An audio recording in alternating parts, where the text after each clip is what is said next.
Hey guys, it's QuickyBaby and welcome back to World of Tanks. And if you're a light tank lover, well, I've got some really bad news for you. And that is Wargaming have significantly nerfed the Tier 10 Light Tanks that I started to showcase on the channel a week ago. If you've watched the previews, you'll know that I was super excited about the T100 LT, and I was really impressed with the way that Wargaming had presented the Tier 10 Light Tanks, and I thought they were completely balanced compared to their Tier 10 medium counterparts. But unfortunately, it looks like Wargaming felt that light tanks were performing too strong on the test server, and so have subjected them to what they are calling balance tweaks. But let's be very honest, this is just downright nerfs, which are pretty much crippling to what was looking like was going to be one of the most exciting bits of new content to hit World of Tanks in years. Wargaming argued that the initial balance settings improved their view range by too much, blurring the lines between light and medium vehicles. Hold on a minute, aren't light tanks meant to be the scouts of World of Tanks? And surely the scouts of World of Tanks are meant to have the highest base view range. They continue by saying they had large enough view range to scout efficiently by default,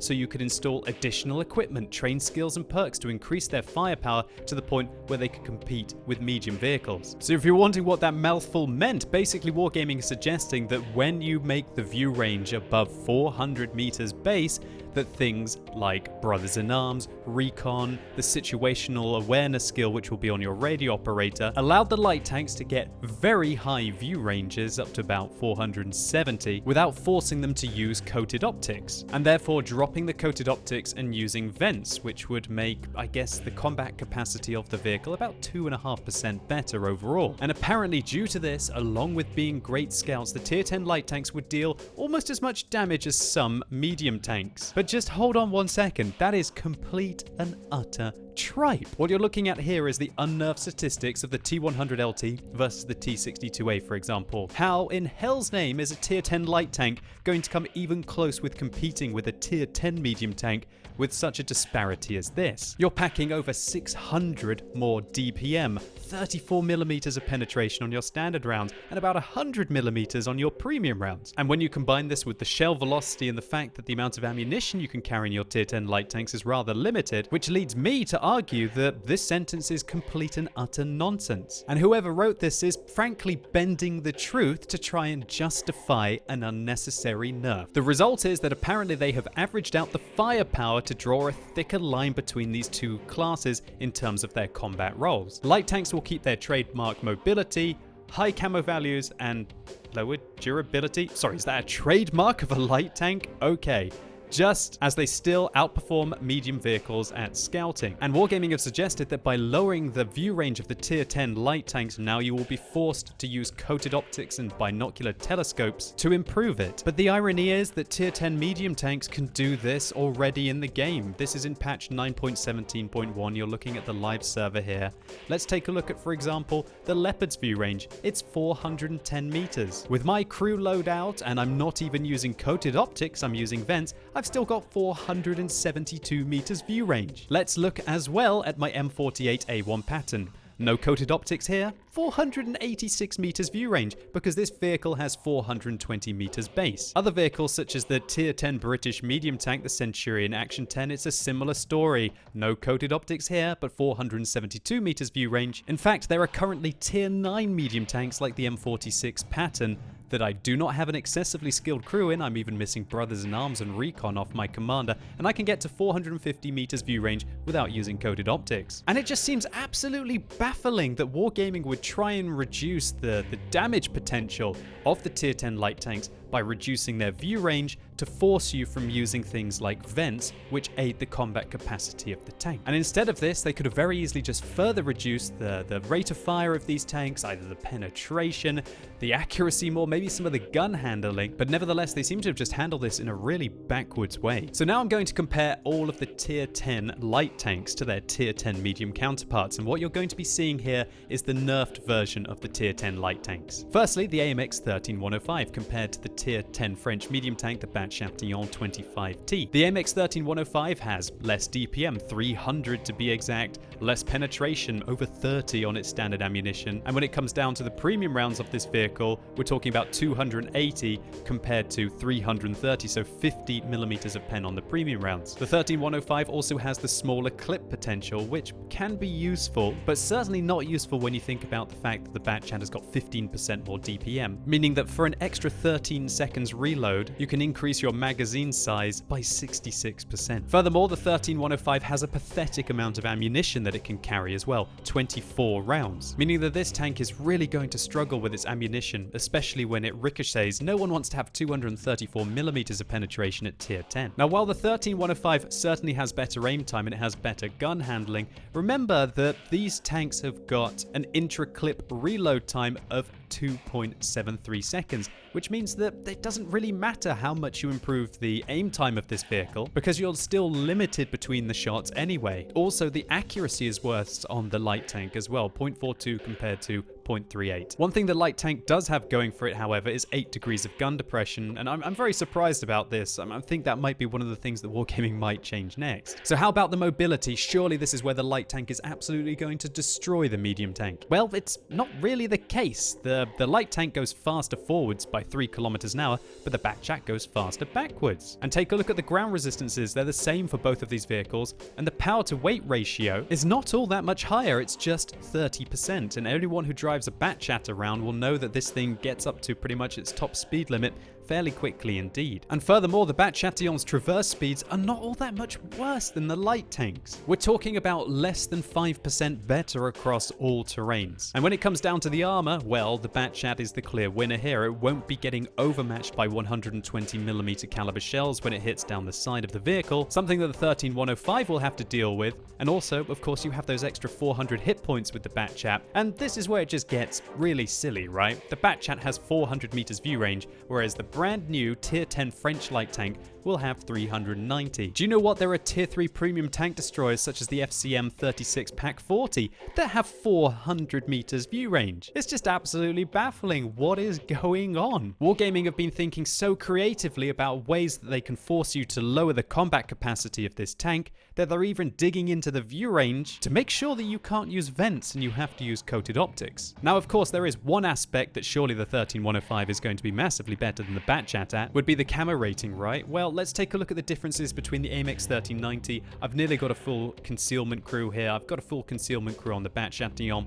When they're stationary, they've pretty much got the same camouflage rating because Wargaming base their camouflage values so much on a vehicle's height. And it's only when you're moving that the AMX 1390 has the better camo rating by about 9%. And sure, that's going to be useful, but it's not even close for making up all of the other aspects of the tank that the Batchat 25T is going to be just the superior vehicle. And do you know what? If I was playing competitively in a tier 10 situation and I had a decision to either take an AMX 13105 or a Batchat in my team, I would have the Batchat every single time. And so this will probably be a big disappointment to some tier 10 Clan Wars players who were really hoping for some kind of new injection of fresh blood into the game. Next, let's take a look at the Object 140 compared to the T100 LT in its nerfed state. Look at the DPM disparity. This is more like tier 7 or tier 8 medium tank DPM. A huge penetration advantage for the Object 140, an alpha damage advantage, and oh wait, I just forgot. I didn't take into account that the 13105's magazine has been reduced to 360, meaning that this thing can only do 1080 damage if it penetrates an entire magazine at tier 10. And that's a really big difference to the 1170 it would have been able to achieve previously. The 140 also has vastly better shell velocity and carries a tremendous amount more ammunition. And this is what really annoys me about what Wargaming have done with the tier 10 light tanks. By lowering the amount of ammunition they can carry, they're going to force you to load more premium rounds in your vehicle. Because when your ammunition is so precious that even if you penetrate every single one of your shells, your maximum potential damage is less than 10,000, then why would you fire the standard ammunition and risk a bounce when maybe the premium ammunition is going to give you the little bit extra you need to actually damage the enemy? Next up, let's take a look at the gun handling. So the 140 has slightly worse aim time, and it does have worse gun handling here. But look at the accuracy. It is 0.11 better.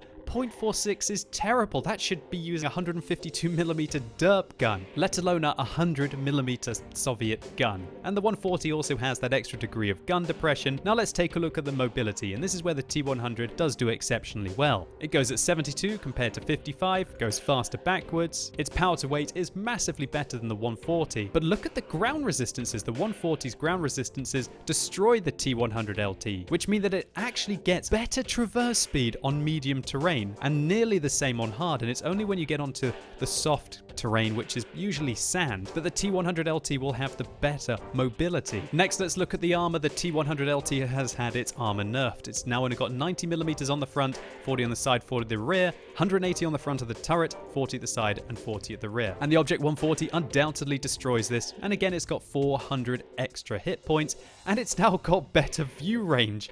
Why has this got 390 meters view range? It's just baffling. Oh wait, sorry, I forgot this is to force light tank drivers to not use vents, because it's impossible to be able to get a high view range on a medium tank that doesn't use coated optics, right? Sure, there's no doubt that the camera rating will be an advantage. If you've watched my T100 LT video, you'll know that it's got 42% camera rating when stationary and moving. But when we look at my Object 430, this has 38% camera rating when stationary, only 4% worse. And it has 29.5% camera rating when moving, so 12.5% worse. That's really not a big deal. And to have to sacrifice pretty much everything else about your vehicle, it's just absolutely crazy. Now let's take a look at the German Tier 10, the Rheinmetall Panzerwagen. Well, it's had its DPM significantly reduced because it's now only got 360 alpha damage. The Leopard 1 slays it with regards to firepower. It also has a lot better gun handling, as we can see here. Way better accuracy, better turret traverse. The only advantage is it has 1 extra degree of gun depression with regards to the Tier 10 Light Tank. Now let's take a look at the mobility. The Leopard is 10 kilometers an hour slower. Not that bad. It has the same ground resistances, which actually means that its effective traverse speeds are exactly the same across all terrains. And unless you're wanting to drive very quickly up a slope, really the Leopard 1 is just as fast as the Rheinmetall Panzerwagen. Now on to the armor. Well, the Leopard is significantly better and is not going to get overmatched across the entirety of the front of the vehicle or the turret. And it also has 350 extra hit points, and it's got only 10 meters view range less. Really, why would you play a Rheinmetall Panzerwagen when you could just play a Leopard? Maybe it'll be down to the camo rating, but remember, when you've got the Leopard fully tricked out, it's still packing 30% camouflage and 23% when moving, which isn't really all that much worse than the Rheinmetall Panzerwagen. Now on to the WZ1321, the Chinese vehicle. Again, way worse DPM, worse penetration, but not all that much. The WZ1321 really specializes with regards to that gun. The alpha damage is also less, and the shell velocity is actually better, which is interesting because the 121 does get that armor-piercing shell. The aim time is also better, the accuracy, however, worse, but the turret traverse is better, and it's actually got better dispersion, and it's also substantially quicker than the 121. Its armor, of course, can't compete with the 121, neither does its hit points, and it has exactly the same view range. In fact, the WZ1321 might be one of the more balanced vehicles compared to the 121, but I just still could not be willing to give up this DPM disparity. Now onto the American Sheridan. Let's see how it stacks up to the M48A1 pattern. Again, it gets trashed with regards to DPM, penetration. Its alpha damage has now been nerfed to 360. Unless, of course, you want to use the big fat 152mm shell, but we couldn't really compare between the two vehicles like that. Its shell velocity is worse, its aim time is a little bit better, but look at the dispersion values. It's neither here nor there. The M48 is better when moving, the Sheridan is better when sitting completely still, but of course the M48 has the accuracy advantage. It does lack a little bit of the depression, and there's no doubt that the Sheridan is significantly faster, but it just has no armor at all whatsoever, and the M48 pattern is actually quite well armored frontally, and I always think that I'm going to be able to pull off a ricochet maybe like a third of the time or 50% of the time, especially against lower tiered vehicles. And let's not forget that the pattern has that big old slug of hit points more, and it's also got the same view range. So I was sitting here thinking, why has Wargaming decided to make the DPM of all of these tier 10 light tanks just unbelievably bad? They're pretty much the same as a tier 7 or a tier 8 medium tank. And when I went to go and investigate, let's take a look to see how the step progression of DPMs are for medium tanks, for example. Here's the STA-1, a tier 8 Japanese medium tank, and it has less than 2000 DPM. Then when you go up to the Type 61, the tier 9, it goes up by about 20% to 2340, and we see a similar step when you reach tier 10 for the STB-1. all going up by about 20%. And it's a similar kind of story when we look at the Pershing. 1,756 becomes 2,600, which becomes over 2,800. And this is not unusual for heavy tanks as well. The Carnarvon Tier 8 British heavy tank, 1,769, steps up to 2,285, and then the FV215B at 2,758. It's a similar story for the Soviets, although not quite as pronounced. It's going up about 10% each time, and again for the American heavies, a similar story. So why is it that a Tier 8 light tank has higher DPM than a Tier 8 medium tank, but by the time it reaches Tier 9 and reaches Tier 10, it's just fallen off completely? And it's not just the WZ-132 leading up to the WZ-1321. It's also a similar story for the Germans. Oh, and by the way, everybody who loves the RU-251 Speerpanzer, you'll be quite disappointed to know that it doesn't have that incredible rate of fire on the next test server to be able to justify the Tier 10 light tanks having such bad damage potential. They've had to nerf all of the Tier 8 light tanks as they step up to Tier 9 with regards to their combat capacity. And the step up is just not significant. And look at the guns. The guns, there's no growth. There's no growth anywhere. Why would you want to be jumping up from Tier 8 all the way up to Tier 10 with regards to light tanks? Surely it's something that Wargaming should encourage, and being 2 tiers higher should mean that you are 2 tiers better. And that's just something that we're simply not seeing. When Anton, Thane, Milos, and Artyom all announced the Tier 10 light tanks on the stage at Wargaming Fest at the end of last year, I was so unbelievably hyped. And I thought they'd absolutely nailed it with how the light tanks were on the sandbox test server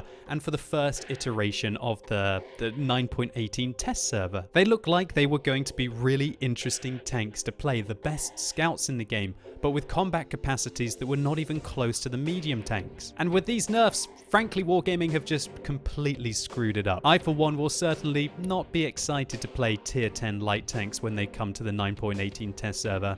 I'm not even really going to bother to grind my Tier 9s to try and get to Tier 10 as quickly as I can, because frankly, they're just not interesting, they're redundant, and you'd have to be crazy to rather play a Tier 10 light tank in these states to a Tier 10 medium tank. I don't think I've ever been so uninterested about an upcoming patch of World of Tanks. 9.18 has gone from being a good and a bad patch to just frankly being a real lackluster one. And I implore any developer who watches this video to please reconsider these changes. You're frankly changing what was looking like one of the most interesting aspects to World of Tanks that I've seen in a long time into something that's completely redundant before it's even got out the gate. And consider this an open invitation for discourse with any Wargaming employee out there about my opinions and what I've said about the Tier 10 light tanks in this video. Either way, I hope all of you out there, you lovely individuals from the World of Tanks community, have enjoyed this video for whatever reason. And I'm also very interested to hear all of your opinions out there. Let me know in the comments, do you think that I've completely missed the plot? Do you think that these changes were necessary? Do you think they indeed make the new Tier 10 light tanks toothless compared to a medium tank? And are you a player like me who was really looking forward to investing time and effort to get to the Tier 10 light tanks, who really just couldn't be bothered now? And as always, thank you so much for watching. You've been epic, and hopefully I'll see you soon.